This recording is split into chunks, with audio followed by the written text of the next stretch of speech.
O compromiso segue a ser o mesmo, traballar con honestidade e honradez, escoitarvos, atendervos e buscar solución aos vosos problemas. As portas da alcaldía estarán abertas, como estiveron nos últimos 26 anos, pero todos sabemos que o verdadeiro despacho dun alcalde non está na casa do concello, está na rúa, nos barrios, nas parroquias, ao carón da xente. Amigas e amigos, o barco avanzará se todos remamos na mesma dirección. Eu creo nun barco máis amable, máis acolledor, nun barco con futuro, nun barco para vivir. Hai moitos proxectos en marcha e outros que chegarán.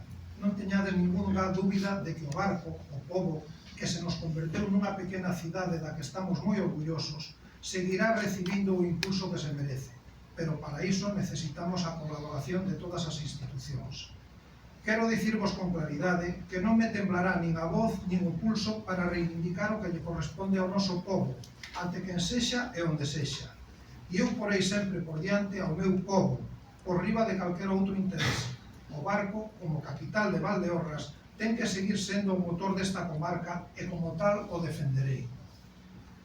Chego á alcaldía grazas ás miñas compañeiras e compañeiros do Grupo Socialista que están aí sentados. Elas e eles van a ser o meu apoio, o meu equipo, o meu ánimo, porque con elas e con eles comparto moitas horas de traballo e sin elas e sin eles eu só non sería nada. Pero tamén quero contar co resto das compañeiras e compañeiros da corporación, porque tamén representan a unha boa parte da cidadanía do barco e merecen o mesmo respecto. A miña man tendida e o meu compromiso para que entre todos sigamos contribuindo a mellorar a vida das nosas veciñas e veciños. Estou seguro de que, desde as nosas diferenzas e discrepancias, seguiremos debatendo e acordando no mesmo tono de cordialidade e respeto que mantivemos nos últimos anos.